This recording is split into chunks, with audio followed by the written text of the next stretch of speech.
Yes, my friends, it is that time again. It is time for the NerdCast. I am Brad. Joining me again are my fellow nerds, Clayton and Adam. Clayton, welcome back, man. It's been a while. Adam, it feels like it was just minutes ago that I recorded a podcast with you.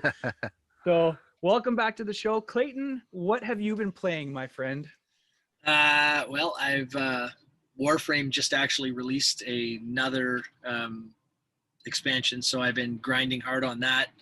And because it seems like you have to jump on that stuff like right away, because if you don't, after like a week, it's a no man's land and you can't group up with anybody. So, and I just picked up Nier Replicant remake. I'm not shaking my head because you picked it up. It does look really good, but you know what? Go ahead, tell Adam your story, because like I was shocked when you told me this. I thought at first that you were like full of shit, but I checked it out and it is legit. So go ahead, take it away. Yeah, so I had pre-ordered it just to make sure that I had a physical copy on the day of release, and I didn't check the retail price. I didn't think I had to, so I was talking to some people, whatever, and standing at the door actually, and there was a lineup of people, like a COVID sanctioned line. Right. And so the whole mall pretty much just for one store. Yeah. So I'm standing there talking, whatever, and the rep from EB comes outside and they're like, yeah, here's your game, blah, blah, blah. And then they just shoved the card tap in front of my face there. And I was in the middle of a conversation. I wasn't paying attention, and I just tapped, and then I grabbed my receipt in the game and I walked away.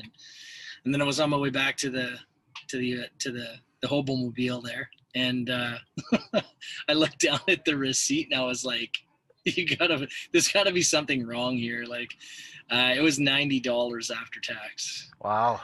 And for a 10-year-old game. Yeah, that's the thing. It's a remake of a 10-year-old game. And I was like, I was angry, but at that point I was like, whatever, you're going to buy it anyways. So I lived with it. And the more I think about it, like, I shouldn't have. I should have voted with my wallet, I should have said, no, this is not okay. I don't accept these things that are happening to me.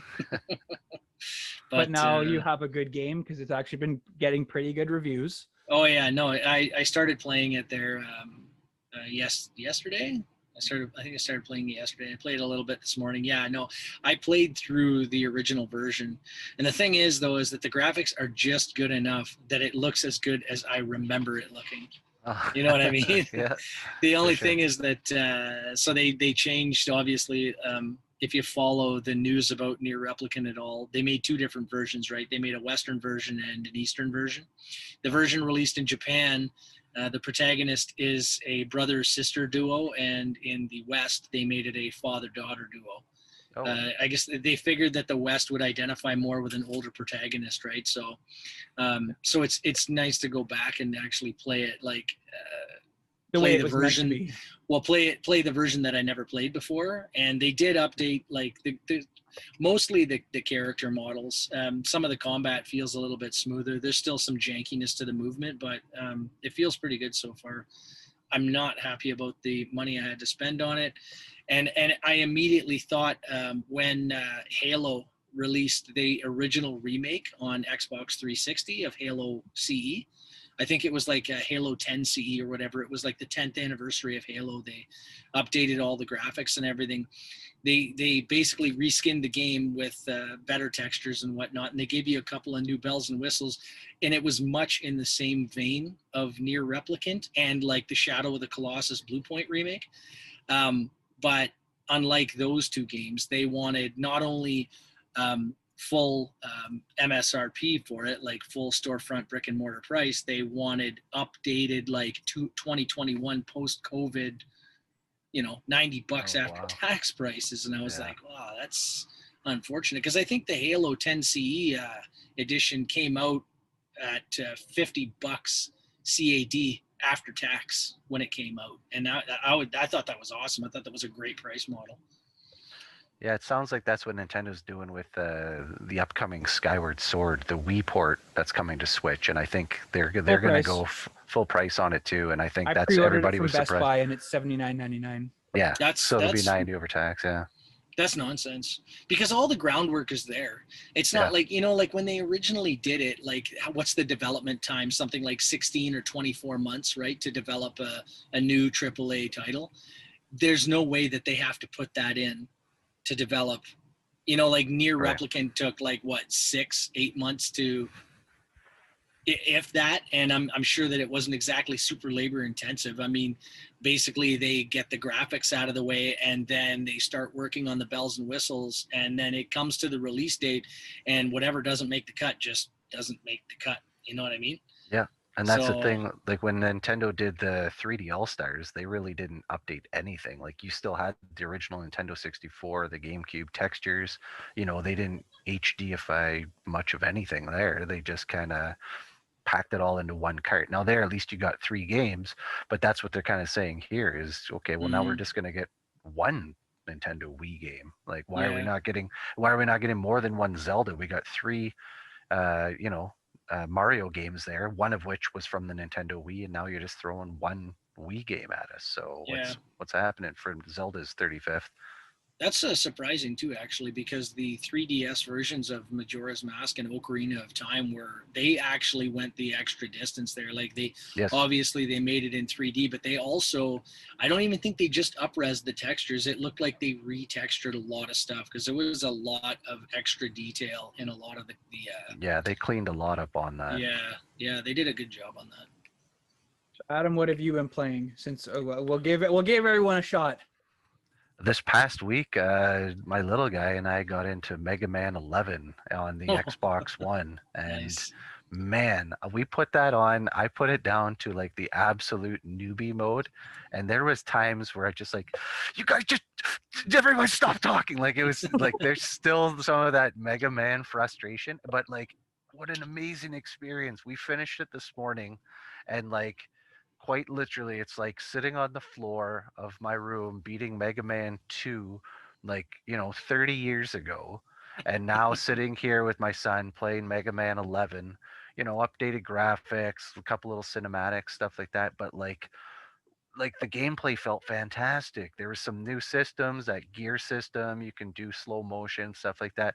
But just the generalizing, going through the patterns, beating, this boss, and of course his powers work best on this next guy and stuff like, and showing that to my kids for the first time and really going through a platformer that's not just Mario, but it's Mario with the fireballs. Like you always have a different gun and a different way to attack as opposed to just platform. So it was really a fun experience, and like my son, like just especially nowadays with the work at home, just like so Mega Man's like, son, you have school right now, like it's just like, but the games are downstairs. It's like, no, we have responsibilities, my man. Like we'll get to it tonight after dinner. When you're So older, you'll understand. yeah, that's right. That's right. Soon you'll be able to shelve all these games and stare at them there as opposed to play them. No, but it was a super fun experience. So I was really thankful that I grabbed that. I found it pretty cheap recently. So we played that Xbox One and went through that this week. I've just been pounding out Outriders. It was the game that got me off Cyberpunk. I have not touched Cyberpunk. Me and my buddy Dan we've put in about 30 hours, which for a looter shooter is not bad. We are near the end, I'm assuming, but we've been playing crossplay with Drew over at ITG, my buddy, our friend GameZub, and so I love that game. It's very frustrating when you're in the middle of a boss fight and you can't use that excuse with your wife. She says you need something. I can't. It's a boss fight. That doesn't fly anymore. So what has been happening to me lately is whenever she said she needs help with something and I can't do it, all of a sudden server error. But no, she wouldn't disconnect. She's not like that. They have had server issues. My buddy has noticed it in Ottawa. It's just it's not a broken game. It's just for some reason they still haven't fixed it. But So I've been doing that, and I watched Mortal Kombat. And Clayton and I will most likely be doing a review at some point in the week. Yeah. But I gave it a 9. And I'll explain why when we do the review. There are so many Easter eggs in this movie. Like it's one of those things. Now I was telling Adam, and this is not even close to what we're going to be talking about tonight, but I found it more talking combat than Mortal Kombat. There was a lot of dialogue in the movie, but the fight scenes are absolutely ridiculous. Like they pushed this R rating as far as they could without getting an NC-17. Oh, really? That's all I'm gonna say. Kano is hands down the star of this movie. He was hilarious, and I mean that's how Kano is supposed to be. But like, if it's one of those movies, if you blink, you'll miss an Easter egg. Like that's how many are in this movie. And Adam and I were talking about this on the previous briefly. The reviewers are not going to like this movie. It's probably the best video game movie made so far, which isn't saying much compared to what has been out, Annihilation. But is it as good to me as the original Mortal Kombat? No. And I'll talk about that when we do our review. But anyways, that's what I've been doing. We're going to get into the subject that we said we were going to talk about, and that is the failure of the Dreamcast. So I did want to just do a quick shout out to Robin over at Playcadia. He actually did help me out getting the complete inbox Dreamcast. It's hidden behind me, as well as the blister pack of Pierre Solar, which Clayton you have. So please do yourself a favor and check out playcadia.ca. There it is. And that blister is the thing that makes this more valuable. If it's open, obviously it's not worth as much, but please check out playcadia.ca. As well, he has his own podcast channel. It is called Sprites, Bytes, and Pixels. It's on YouTube, and he does that with his friend Wilson. It is a lot of fun to watch. Unfortunately, they do have some guests that are Mr. 410 himself is on that quite a bit, Mr. Greasy. I told him that I would never say his name unless he did my show, and he has agreed to do it down the road. So I'll give him the proper introduction when he's on my show. But for now, it's Mr. Greasy 410. By the way, did you send it yet? That's all I'm saying, because he'll understand what that means. So let's get into it, guys. Why did the Dreamcast fail? Go ahead. I think that the single biggest reason that it actually failed was the 10 years preceding it. Honestly, Sega had all the good faith in the world going into the mid 90s. The Genesis was showing really strong against the Super Nintendo, and then there started to be cracks in the armor between Sega Japan and Sega of America. They wanted to go in two different directions. Tom Kalinske, the president of Sega at the time, Sega of America at the time, actually wanted to push the Saturn exclusively, and the Japanese president, I can't remember his name, I believe they wanted a cheaper version of the Saturn. They wanted a stopgap, so they came up with the 32X. But they had actually also just released the Sega CD, because the Sega Genesis had zero scaling and rotation technology built into it, right? So the Sega CD could do all of that stuff. And if you look into that system, a lot of people are like, yeah, that Sega CD was a DOA add-on. But if you actually play the games, like I have a pretty good variety of games for that, and I gotta tell you, there are some amazing games on that system. Yeah. Soul Star, Sonic CD, obviously. What's the other one I'm thinking of? Batman Returns has one of the best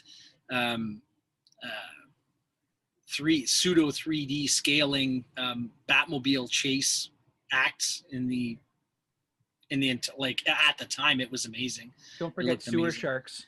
Yeah, well, that was the thing, right? Like that system got saddled with FMV full motion video games Yeah. right from the get-go, and it seemed like that was the only thing that it could do. But I'm telling you, it is good. It's got Lunar the Silver Star, Lunar's Echo the Dolphin, the second Echo. Like, I've got a whole stack of games here that are just amazing on it. And anyways, moving on past that, so the 32X was not well received, and it had a very paltry library when Sega finally actually killed it, because people were like, well, why buy the 32X if why buy the 32X if I can just buy the Saturn? Mhm.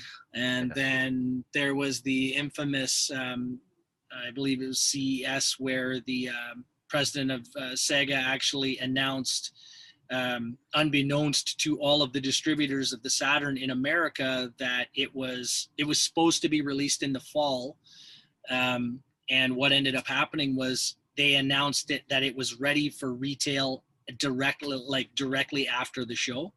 So a lot of the distributors, I believe Walmart and I think KB Toys, didn't know, and they didn't secure any of their orders.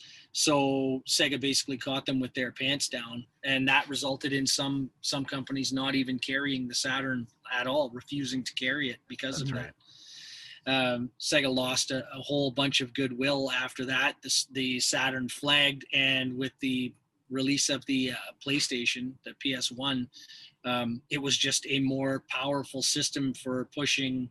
It had a more streamlined architecture. You could get more out of it with less, and it was easily more capable of advanced 3D effects like fog and shading and stuff. And the Saturn actually, it could do a lot. It was a powerhouse system, but they had 3 RISC processors in it, which were incredibly hard to program for. You could get a lot good out of it, but you had to do a lot of work to put into it, which is why a lot of Sega's first party games ended up looking so good. But it could push scaling and rotation and sprites way better than the PlayStation. A lot of the 2D games that came out on the Saturn looked way better. But the point is that the Saturn had an absolutely abysmal time in the Americas, and then Sega had been dumping money for years into these new consoles and all of this R&D, and by the time they got to the Dreamcast, they didn't really let it get out until years later, but they were basically broke. Sega did not have, like, the Dreamcast was inevitably going to end up being Sega's swan song in the console race, and they just didn't have the financial backing to push it as hard as they should have been able to. And with the looming PlayStation 2 coming out, I think it was a year after the Dreamcast was released, the writing was just on the wall. They just could not keep it up. So Yeah, that's my amateur opinion. Good Good night, everybody. We'll see you guys on the next show. Yeah. No, it makes sense. Like I still remember when Blockbuster always did this with their systems, but I remember when the Dreamcast first came out. Like you said, it was around the time like that PS2 was like a year after. I couldn't rent a PS2 at the time, so the Dreamcast was like the poor man's PS2. So we rented it from Blockbuster, and so you had to put the deposit down, which was a ridiculous amount. It was like $300 or whatever. You got to pick a game that came with it. So we played Independence Day. What? Yeah. That was the game that we chose because like I didn't know what an RPG really like. I wasn't as gamerish as I am now. But yeah, we rented Independence Day, and Blockbuster gave us all these rules like, okay, it's a disc base, so just make sure you don't bang the system or whatnot. We put that to the test. We banged the system while the disc was playing. Nothing happened. Like, anyways, so that was my first interaction with the Dreamcast, and then I returned it, and then that was it for about 10 years. And then I picked it up again at a Hawk Shop. Actually, the Hawk Shop. It's not the Hawk Shop anymore, but for $30, I got the system and I got Time Stalkers for $30 with 2 Nice. controllers. Brought it home, played it. it was not what I remembered when we had originally rented it. Mind you, it's 10 years. So I sold it at a show, and now again I have two. I've got one complete in box behind me, and I got another one buried somewhere in my system shelf. But to me, what I think one of the main failures for the Dreamcast was it was a modder's dream system. Oh yeah. You could put in any CDRW or a Mhm. CDR disc in your computer, burn the game onto the disc, and you could play it. Yeah. And Zero security. there exactly. So why the hell would I spend? I think it was like $59 a game or $49 at the time, which was still a lot of money back in 99, 2000, whatever it was. But I can spend $20 on 30 blank discs, and I can burn all these games. And that's what I did with when I had it the second time. We have Now- only ourselves to blame, Brad, because I did No, the that's same true. thing. It's absolutely true. The Dreamcast, the system itself is still not like, it's a collector's item, but it's not nearly as expensive as it could be, in my Yeah. opinion. Like, some of the games are like super ridiculously expensive. Again, not on terms of like, say, Dino Peak or Little Samson, but for somebody like it's still a very good system to do an entry collector. Like, all that behind me, Robin hooked me up with a really, really good price. Actually, it's funny because I just said 410, like talking about Mr. 410. That's actually what the total came up to for all that stuff was 410. So I started laughing. I'm like, "Oh, you're not going to scam me and give me Snickers, are you?" And he started laughing, and he's like, he didn't put two and two together at first. But yeah, so it was 410 for all that. But it's a good introductory system. I do have some decent games behind me. Like, I got Time Stalkers. I have Shenmue on the Dreamcast. There's not, in my opinion, there's not a game on the Dreamcast that can touch Shenmue graphically wise at the time. Now it doesn't really matter. No, don't nothing. No, I actually, I will admit that when I first saw Shenmue in the magazines, which we had back then, Yeah. Old days.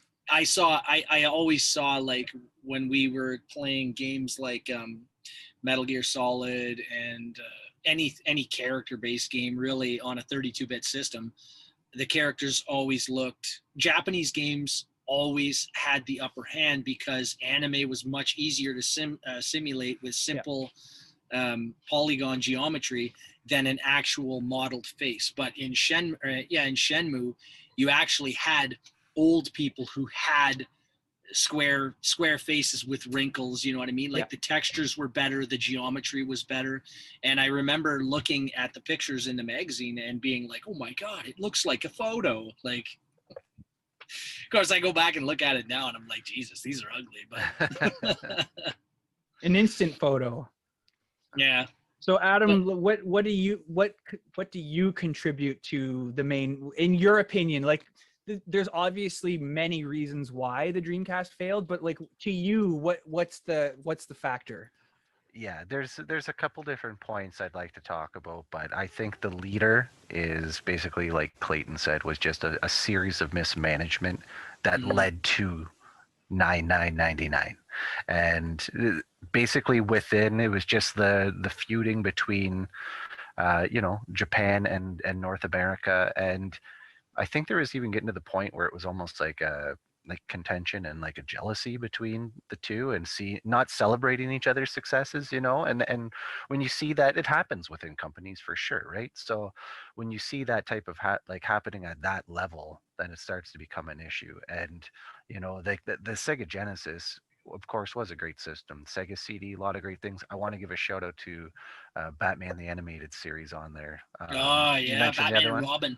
Yes, Batman and because Robin. that one, the one thing that it had was the FMV, and that to a lot of people, they consider that to be like a lost episode of Batman the Animated Series, because it was Mm. the same animation company, same voice acting, everybody was there. So it was basically an episode that and you can find it on YouTube. It's condensed to about 13 to 20 minutes, something like that. But um, yeah, it's awesome. So, and then like you said, by the time they were like, the Saturn was already in Japan and doing well, and then they pushed the 32X here. Then when the 32X was floundering, they thought, oh, well, now let's get the Saturns over there and let's get them over there pronto. So they did. And then by the time that got going, people were already like, publishers were not happy. Of course, you mentioned all the retails fallout there. So by the time the Dreamcast came around, no one, like, a lot of people were already scorned with Sega on that front. And that was one of the things that we saw, was the lack of EA. EA, like them or lump them, was a monster at the time. Yep, And absolutely. and all of a sudden, you even had EA games on the Saturn, and suddenly no Maddens anywhere. And NHL, people still talk about NHL 94, and Yeah. that was absolutely like colossal on the Genesis and the Super. But on the Genesis, people absolutely loved it. And like, some of the crunching and the guy in his little leg just twitching on the ice, like, but you know what I mean? Like, so all of a sudden, like, all that franchise just disappears. All that Yeah. stuff disappears. And the Dreamcast just got less and less support, and it was supposed to be easier to develop for compared to the Saturn. Yet here we are, right? So that was a better part. Um, PlayStation 2, of course, a lot of people say that was a major nail, as you guys mentioned there. Uh, you can argue the graphics, a lot of those things. The the nice thing about the Dreamcast was it had the VGA out, but I mean, eventually PlayStation 2 had full component, which, Hmm. even Gran Turismo could get up to 720p, Gran Turismo 4. Yeah. So you had some nice output on there, but the DVD players, you know what I mean? Like, that was a real chance time. Like, Hmm. we saw the transition. Now everyone DVDs, like, you still talking about those, like, everyone's digital or Blu-ray or Ultra Disc or whatever now. But like, just seeing that transition from VHS to DVD, and PlayStation 2 jump out there, like, yeah, they got absolutely bludgeoned by the time that Well, the console came out. And there was a delay. Like, they tried to push the date up knowing that the PlayStation 2 was coming, I believe, but PlayStation still got out there and made their announcement that they're coming, and was mhm. showing some of the upcoming games and stuff like that. So there was a hype, and no doubt some people actually saying, like, well, I like my PlayStation 1. I'm going to hold off for the PlayStation 2 and let this Dreamcast kind of go by, you know? Yeah. Well, it's funny you mentioned the fact that PlayStation 2 was DVD based, because at the time, DVD, like you said, we were going through a transition. DVD was a new technology. A new DVD player would set you back $500-600. Yes. So now you're like, oh, but if you buy a PlayStation 2, you get a DVD player with it. If this plays DVDs. That's like, for people who wouldn't have typically bought a console, Yep. that would push it into, because you're like, well, I want the DVD player, but I also get the newest gaming system with it. Like, oh, the kids will be so happy. Yeah, Like, 100%. there I think it says a lot about the fact that Sega actually threw in the towel before the PlayStation 2 was released.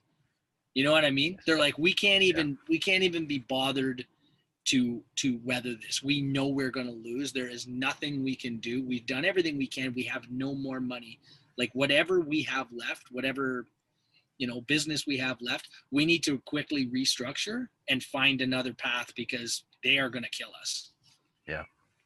No, 100%. That's the one thing I like to always think about, that sense with Sega, is at least they're still going. Yeah. They were always big with arcades, and I think they, like, in Japan and the pachinko, all that stuff, but like, they still knew they had good franchises, good things to develop with, Mm-hmm. and just stuck to gaming. So, you know what, we'll develop other systems. What does it matter if we push a console anymore? And of course, we remember it as being a major blow, as they had, like, a near dozen consoles under their belt, all the way back to like the Mark threes and stuff like that. But like, you know, really though, they've been able to continue on. They didn't just immediately get bought up by some other company, and then you have two original staff members and all these other people handling all the original properties, which is why you really bought the company in the first place, just the IPs. So Mm-hmm. they managed to kind of stay on and keep things going, and I always, like to think that at least we can celebrate that with Sega. Mm-hmm. Yeah, I think like you were saying about the animosity between the Japanese management and American management, like Kalinsky really went to bat for the Genesis after they hired him. He did a lot of legwork. He pitched a lot of clients. He built up the Sega Sports brand. Like he really pushed the identity of that system. And then I can't remember if I think he left. I don't know if he left or if he got left, but. Once he was gone, I feel like the whole company just really kind of lost its way. But it sounds like from everything that I've heard, the work environment and the relationship that he had with the Japanese teams just became like it was a completely toxic work environment, and it was just impossible for him to carry on in that position, in that capacity. Yeah. Yeah, and the one thing too, circling back to the DVD that we mentioned, but we didn't get specific, was keep in mind Sega paid and to have their own proprietary disc for that. They didn't use CDs. They knew CDs were an issue, so they developed the what is it, the Gigadisc, they use GDs, Yeah. and that was their own disc. But the problem was that itself was good at keeping out uh, being copied and getting your hands on a bunch of the blank discs and making all these copies of games. But they made sure, for whatever reason, they included in the system the ability to read, I believe it was either regular CD music audio or to play videos from CDs. I'm not necessarily like VCDs, but like something in there. And that, from what I've read, is where the exploit comes in, because that's where you can use a regular CD, put that patch in there, and once the disc reads that, it goes, okay, this is a disc that we know how to read, and then it can read the CD. Yeah, because I remember having to use a boot disc. You would put the Yes. boot disc in, you'd run the system, and then you'd open the CD door and then put in whatever burnt disc you wanted to, and you could play it. Yes, so it was whatever it was reading on that first disc. That's where basically the original kind of patch went. I know now you can, load it up, and there's ways you can put the files right on your memory card there, your VMU. But yeah, that's apparently where the exploit was. So they actually, I think it was Samsung, but they actually paid Samsung to develop these proprietary discs for their system. So I mean, again, another series of money going out the window, because that, your savings there were moot once everybody found out how to quickly crack it. I think that they quickly ran into the ceiling of memory on those discs, space on those discs as well. DVD discs had like apparently a ton more space than the Sega Dreamcast disc. Don't quote me on that, but I'm pretty sure that was an early ceiling that they came across. Yeah, I believe you're right. I don't know a value offhand, but I think there was a huge difference between obviously regular CD, and then these GDs kind of were higher, but not as much, and then certainly not as much as a DVD. Mm-hmm. So, and again, a definite hindrance there. So it is a great machine. I mean, obviously people like today certainly talk about Soul Calibur. You had the Crazy Taxi games on there, Jet Sets, the Power Stone games. Sonic Adventure really brought it a new dynamic. Like, it was an awesome system, and of course Marvel versus Capcom 2. Yes, and the very first system to ever have a built-in modem, right? So it was, it led the pack, and it was innovative on some things, but just the wrong time and the wrong build up to where it is today. It's funny that you mentioned Soul Calibur, because and this ties into the mismanagement thing. For years with the Saturn and the 32X, Sega, and even the Dreamcast somewhat, Sega had been pounding out these ports of their arcade games, right? Like Virtua Fighter, Virtual On, Virtual Racing, Sega Rally, all of those. And they always brought home this. They were really good translations of the arcade games, but they were so faithful that they never bothered adding anything to them, right? Like you never got more than what you got from the arcade game. And I feel like Sega experiences where they were awesome, but they were flash in the pan. There was no depth to them. So then you get a company like Namco that comes along and they released Soul Calibur on the Dreamcast. And when they released it on Dreamcast, they actually I think that Soul Edge ran on the System 11 board, Namco System 11 board, which the Dreamcast was actually more advanced than. So when Namco brought the game to the Dreamcast, the textures and the lighting and everything was actually better. Like the graphics of Soul Calibur are better than the arcade. And then they went the extra mile. They added all of those. I don't know if you remember all the story mode, all of the weapons challenges, all of this extra stuff that they threw in. Like they really took an example of what Sega should have been doing with their arcade games for all of those years on home console. And they really drove it home. Like Soul Calibur was awesome, not just because it was an arcade faithful fighting game, but because they added all of the stuff that would make you want to play it on the home console. You know, it wasn't just an imitation of the arcade. It was actually better than the arcade. That's crazy. I think there was a talk between Bandai and Sega for like some form of a merger around the time too, but unfortunately that just dissolved. And I mean, probably fortunately today, but I think that fell through as well. And you know, ultimately just one more thing that didn't work out for Sega. Yeah.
We got her!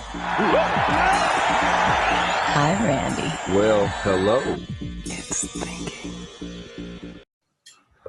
So, welcome back. We had to take a short intermission because somebody still doesn't have Discord. Oh yeah, that's me. Huh. But it's all good.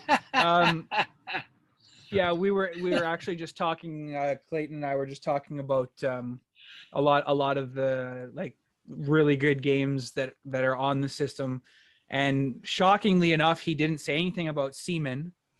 No, I did say something about it. I still remember seeing that. Yeah, see, I still remember seeing that, and I was and like my mom was like, we're not getting a game about semen. I'm like, no, it's a play on words. Yeah, it's a semen. It's not just it's caution. See, they tell you to be careful. Yeah, exactly.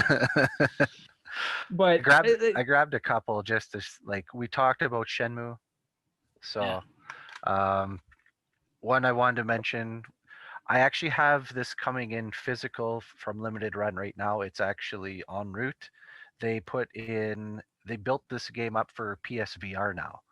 So cool. It's a sequel of sorts, but yeah, Space Channel 5. So of course this was like a rhythm game, and now you have one for the actual PS4. So I thought that was cool to see that come back. And this game I loved. I still play with just composite. I haven't gone and done a nice great upgrade of cables. I really want to get something VGA, but I mean I know you can go right through HDMI. But this game looks incredible. This looks exactly like an arcade, and I have one of the fishing rod controllers, and this uses the same technology, the predecessor to the Wiimotes.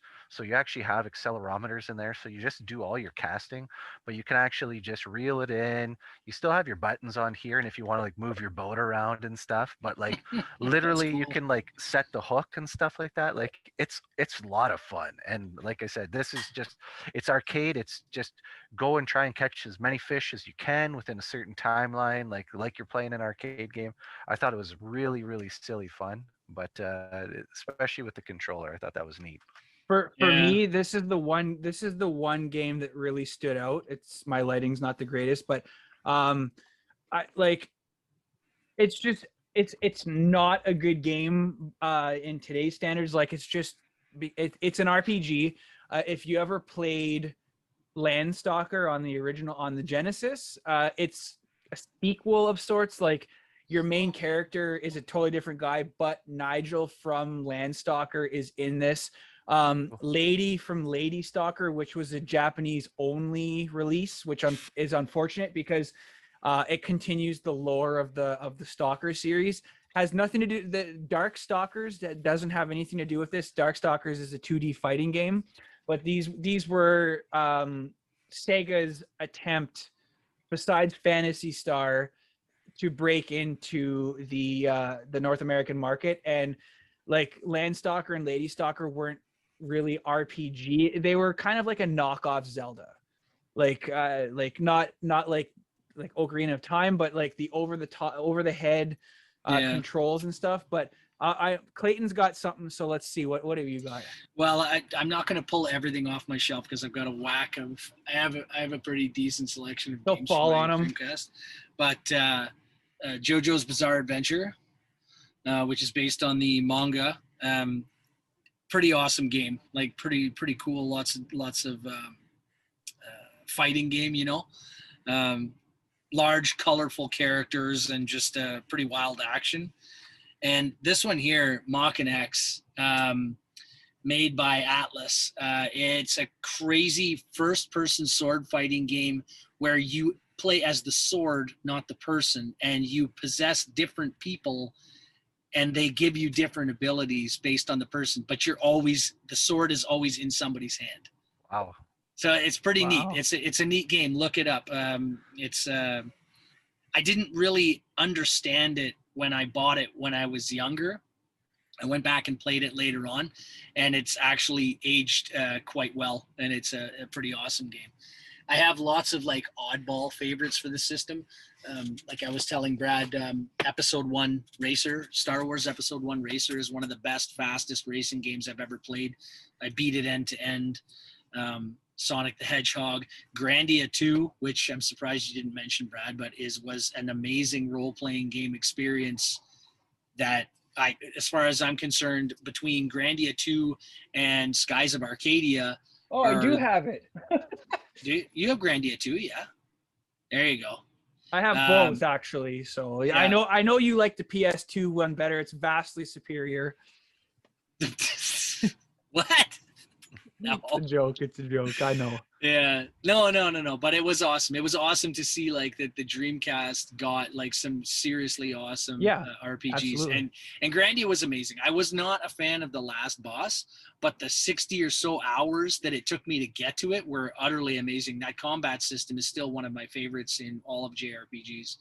And Skies of Arcadia looked like they kind of tried to ape that battle style, but only in the animations. Like it was still it had its own twist on all of the combat, and it had the ship-to-ship combat, and it had an amazingly creative world. It was really inventive and interesting. It was a lot of fun to play. So my wife wanted me to just tell you guys, for whatever weird reason, it's raining outside. I don't know. She's like, you should tell the podcast it's raining. Why? It's raining. It has no bearing on anything. That's Actually, the reason. no. You know what? That's the reason the Dreamcast failed, because it's raining outside. It's raining outside. Well, actually, I hope it's not raining here, hours away, because I was out on my lawn furniture all afternoon, and I didn't cover it up before I came in, so I might have soaking wet lawn furniture. Well, and you know what? Let's just time capsule it right now. Last weekend, I got sunburnt all around my neck from being outside doing yard work. This past week, we got about half inch of snow, Yeah, and now we've actually migrated back to some nice weather. So why not throw some rain in there? Why not? Let's yeah. get the all around here. Get it all in there. That's right. Well, you're yeah, in Sudbury, aren't you? So, Are you in Sudbury? the Sioux. Oh, you're in the Sioux. yeah. Look out the window behind you. What's it doing? Because then I'll know what's coming my way. It looks sunny there, actually. Good question. No, that's just a reflection there. Oh. It's dark, but I wouldn't be able to make it out. We did get some sprinkling this afternoon, but Oh, yeah, okay. nothing substantial. No Damn. major rain. So like, I mean, it's just too bad. And the life cycle for the Dreamcast was what, 98 to 2001. Like, it wasn't long at all. Yeah. Like, And 99 in North America, 98 in Japan. Yeah. you Mhm. talk about Sony not supporting their handhelds at least, but like it to me it just seemed like Sega. I mean, after the Dreamcast, they that was it. Like, they haven't, apart from the Genesis Classic, which I don't even think Sega really had a say in. I think like it has Sega's name. Obviously, they have some input, but it almost seemed like they released their system. They knew that the writing was on the wall, the ship had sailed, so it was already made. They'd already had games developed for it, and then they put it out, and that was it. Because then after that, for the longest time, they had an exclusive, not exclusive, but they were doing a lot of games for Microsoft, and then they branched out to all the other systems, but it's just to me anyways, it almost felt like Sega just threw their own system Threw in out the and said, towel. that's it, we're done, which is too bad, because like Sega, like I still remember the original like Sonic the Hedgehog 2 running across the screen, and then it said Sega, and you're Sega.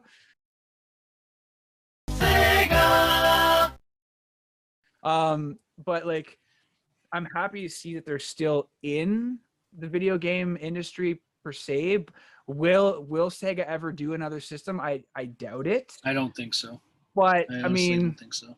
it's just it's too bad, because it like the company itself, they had some really good systems, like you said, it was almost three different systems essentially came out for Sega within a span of 2 years.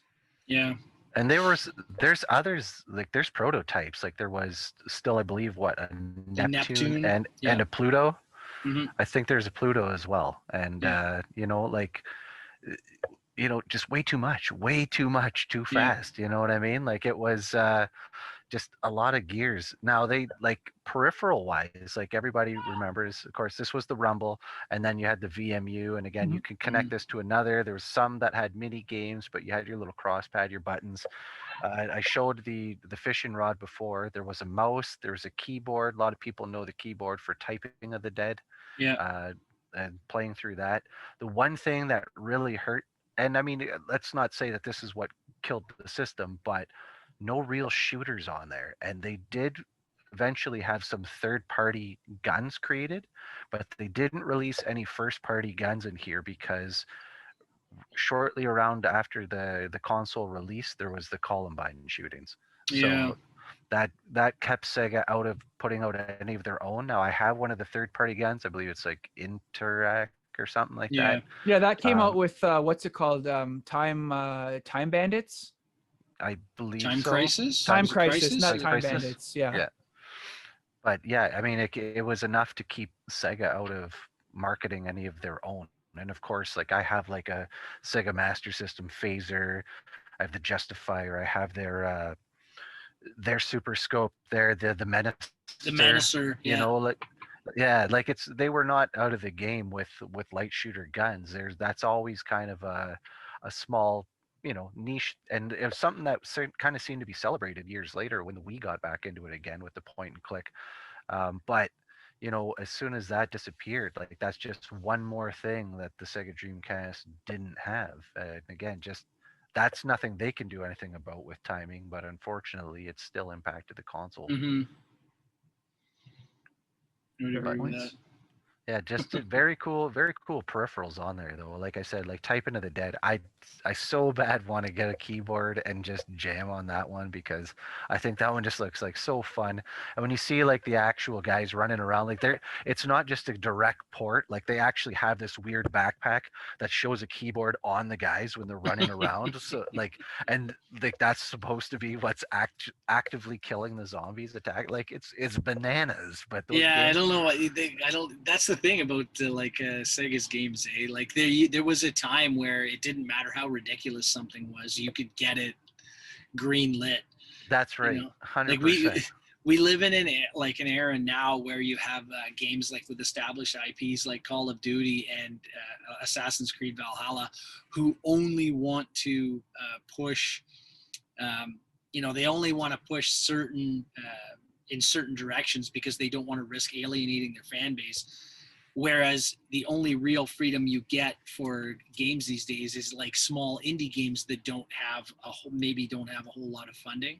But then you Right. find like back then, man, they were just throwing everything at the wall and seeing what stuck. You know what I mean? Like that's where you get games like Crazy Taxi, Typing of the Dead, Yeah. Cooking Mama, Panic Restaurant, like whatever. You know what I mean? Just anything. Yeah, 100%. They're always Paperboy. throwing yeah, they're always throwing new stuff out there. Like we said, even the like the Space Channel 5, just Yeah. random stuff and the Jet Set Radio Jet Set games and Radio. Yeah. even the fact that they have some of their like the Sega GT Racing and stuff like that, but then they always have like the California the Cruising the USA. Cruising USA, thank you. Yeah, Yeah. like just like the arcade fun. You know what I mean? Like they never shied away from making super fun games, Mm-hmm. and even to the point of being silly fun. And yeah, so that's one of the things. I mean, very thankful to see Sega still in the game.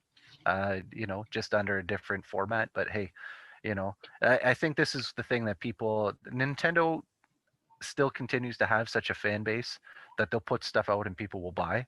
But I think people were questioning if Nintendo was going to go that route for years. Because let's face it, if they decided, okay, we want to get out of this console thing, people are still going to buy Mario and Zelda and stuff for years. It doesn't, Mm-hmm. especially if they were to start porting them to other consoles, like they'll still sell millions of copies of those games and properties. So it's always something they can do if they want to, but Nintendo always seems to really take a chance, especially with their hardwares, where they really seem to, sometimes make risky and change up decisions here.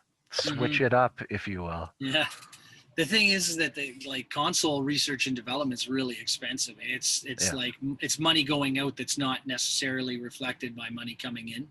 Right. And you have to gamble on an idea and hope that it pays off. And Nintendo seems to be really good at coming up with creative, interesting ways to keep people playing, and not just like hardcore game players, but they're really banking on the nostalgia of the parents who grew up playing the old Nintendo, Yes. buying their kids the Switch and whatnot.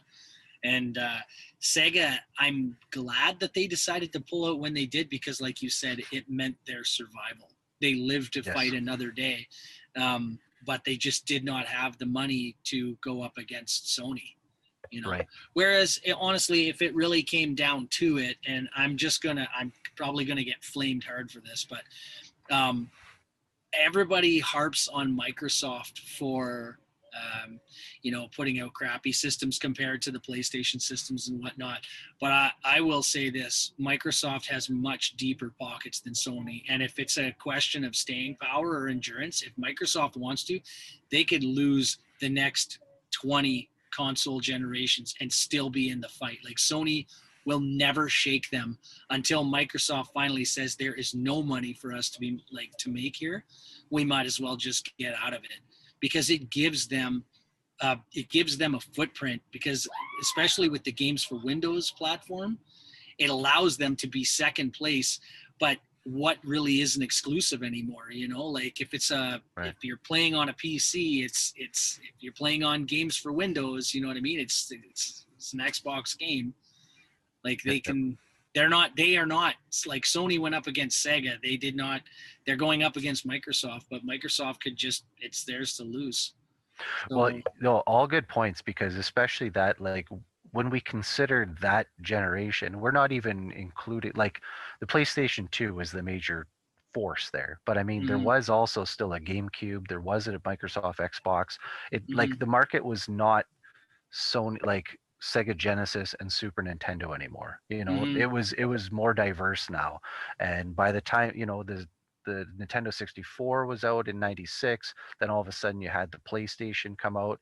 And, you know, so when Sega was coming back in with the Dreamcast, like, you know, it was a whole new world. Things were widening. And of course there was everything else in between, like an Atari Jaguar, and like, you know, things are really starting to bleed out in the 90s. Yeah, and you gotta remember that we always had those hangers on, or those extra companies trying to come in from the side to take their piece of the pie, right? Like the TurboGrafx 16, you know, the NEC TurboGrafx, and then like you said, the Atari Jaguar, the Panasonic Real 3DO player, and the Neo Geo stuff. The Neo Geo, and they all took their little pieces, but I mean, Sega and Nintendo were the big ones, you know. You were just bouncing off the sides there, taking up the scraps of whatever they had left over. And the Neo Geo, the price tag on it was just insane. Yeah, and it still is to this day. But to that point, like you said, there was always kind of these outliers, but for the Super and the Genesis, they were really the forefront. And then all of a sudden, when the PlayStation came out, you had the 64 and you had the Saturn and you had the PlayStation 1. It was a three-way race. That's right. So by the time they were throwing in with the Dreamcast, you're starting the next wave, and all of a sudden you're getting into PlayStation 2, the GameCube, the Microsoft Xbox. So, you know, it was just too much, way too much. Think about it though, like, you know, the whole story about how the original PlayStation was originally supposed to be a prototype for a disc-based Super Nintendo. Yeah. Think about how thoroughly Nintendo would have absolutely crushed Sega early on in the 32-bit war if the PlayStation would have been a Nintendo. Yes. Yeah. If it was the Nintendo PlayStation, it was such a weird thing. Like I grabbed like a Game Informer. I'll try and send you guys photos sometime soon, but there was a magazine I had from then where they talk about it. And like at the time, they're still advertising that this is coming out. And, you know, even then they then broke the deals there to then go with Philips, which then didn't materialize, but force them to allow Philips to create a couple IPs on their CDI. The Wand of Gamelon. A Hotel Mario. I knew that was coming up.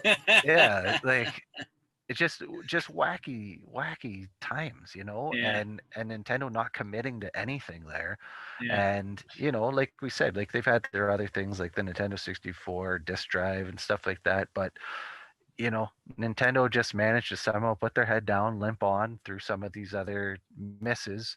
And Sega, like you said, to their credit, they at least looked at it just like, nah, like let's not, you know, try something else here. Like, good points. It's like you said, all the scraps were picked up by other companies, and it's what it is. You got to have the money, and like, I guess in Philips' case, they saw like another TV company, and Sony is, well, if Sony can do it, so can we. And it's like, well, Sony's a little bit more well off. They are, but Philips invented the compact disc. Yeah, you know, like like Nintendo had a good reason to want to go with them at first. You know, like they were the progenitors of the compact disc, and that was pretty cool. But man, Wand of Gamelon has just got a stink around it that it's just never gonna go away. Well, and it's the big reason every time you hear about Nintendo issuing like cease and desist or a takedown notice or whatever for an independently developed Nintendo game.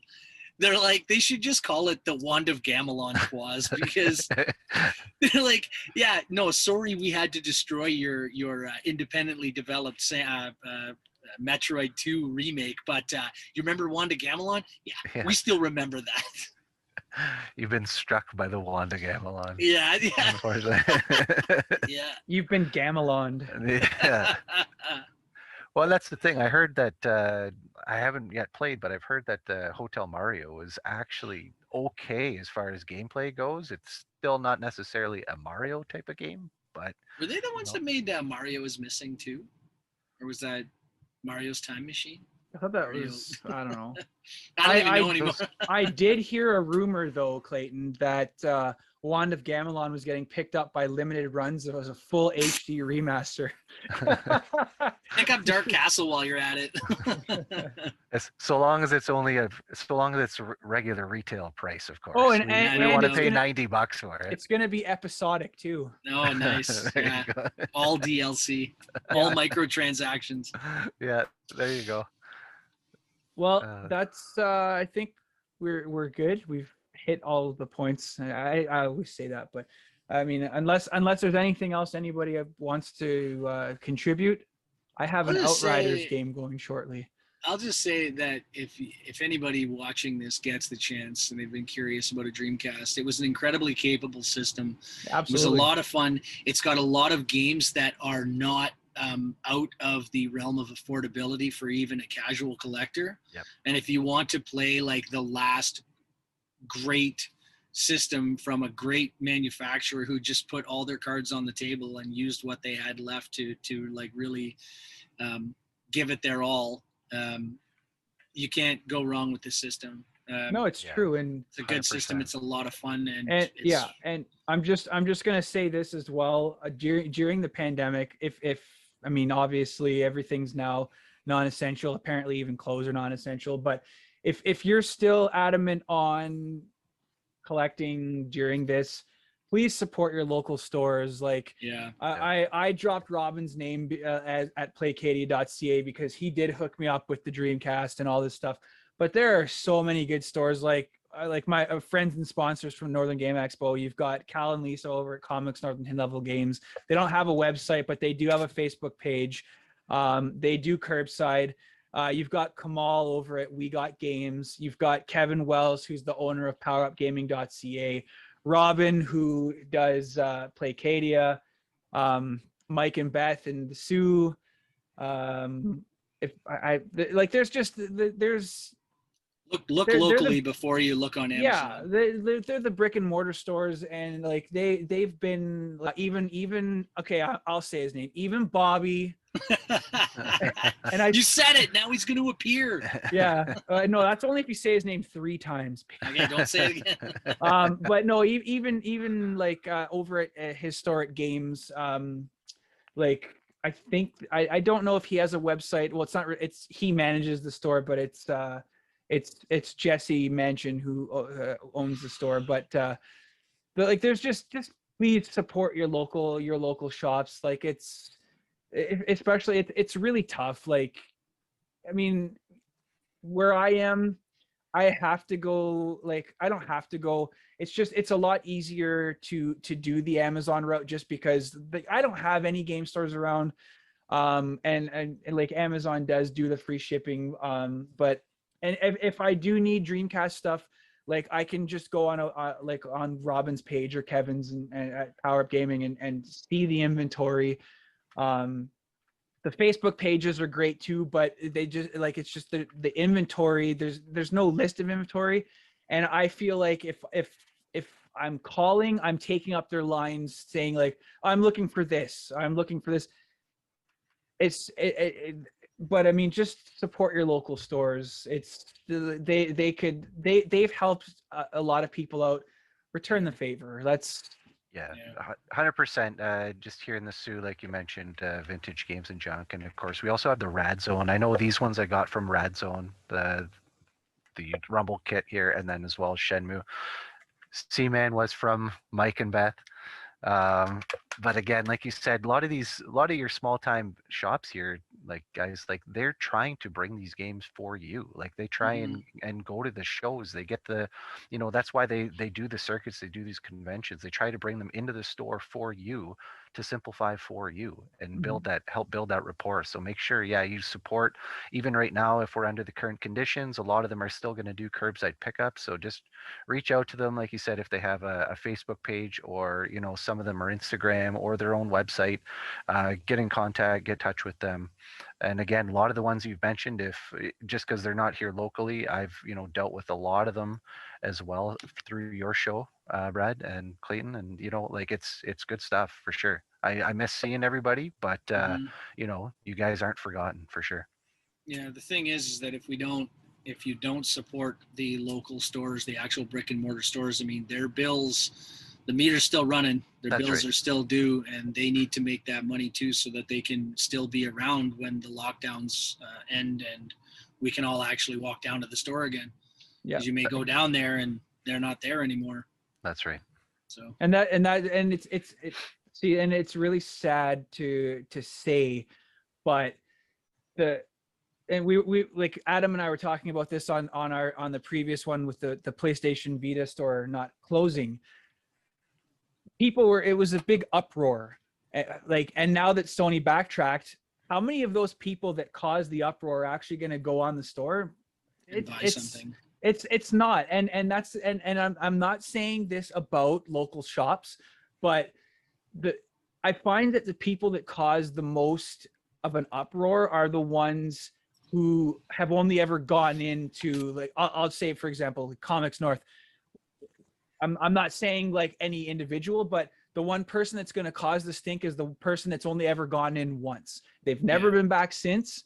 It's great that they cause the awareness, but now that the shop is running again, they're not going back in. I mean, again, I'm just spitballing. I'm again, it's not anything to be negative about, but it's always that one person that causes the stink that doesn't even support them. And then when they do close, well, I was just about to buy something. Exactly. I was on my way to the store and I heard that they were closed. We still do curbside pickup. Well, now, yeah, 100%. Exactly. And I can't stress that enough. Like, support local. I mean, if they don't have it, they can more often than not they can find it for you.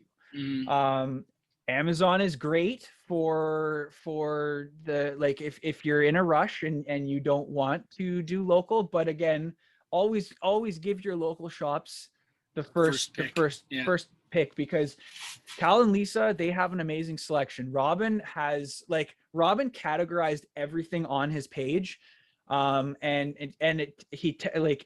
if it's not complete, like, he's got a picture system, so like a case, a manual, and the disc.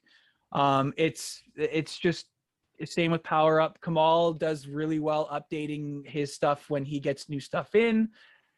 Just support your local, because when the shows do come back, and if they're not in business, there's going to be a lot, not necessarily upset people, but like just disheartened people that they're not doing these shows anymore because they can't operate.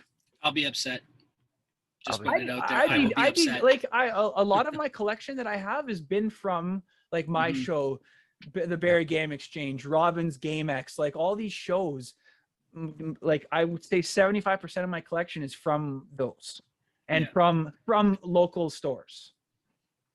So, but we'll leave it at that. We'll end on a positive note to help these people out, because they are the backbone for a lot of local events. Without a lot of them, like especially Cal and Lisa, there wouldn't be an NGE. Like Lisa did this amazing logo for us. They have been a huge sponsor for us since the second year. The first year they didn't even have a store. It was the second year that they had opened up their store, and they have been nothing but supportive to us. Robin and Bobby and them, they came on in the third year. It's just it's great to have that support. So please support them, because like again, without them, we wouldn't have what we have.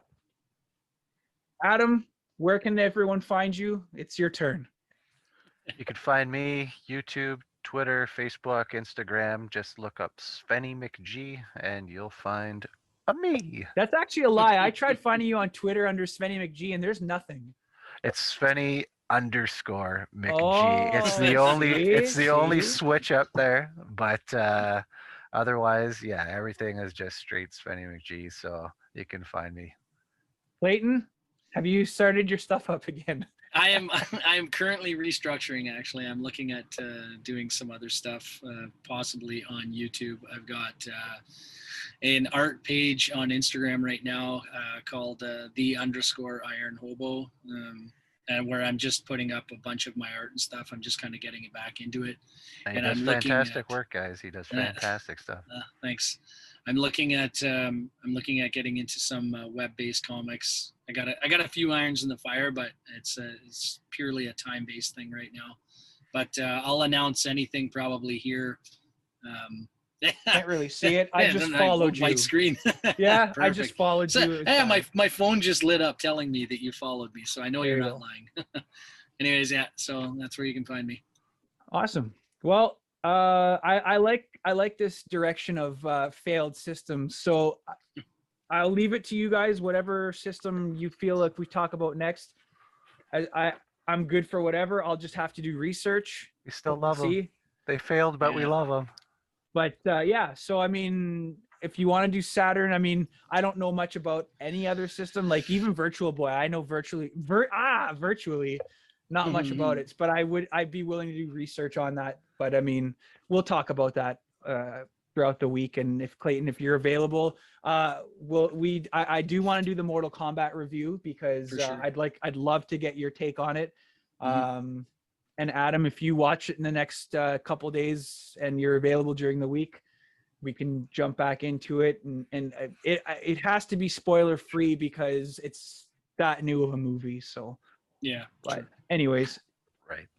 We will end it there. Thanks again for tuning in. And I've got 2 podcasts to upload. So yeah, thanks again, guys. And we will do this again. You betcha. Have a good one.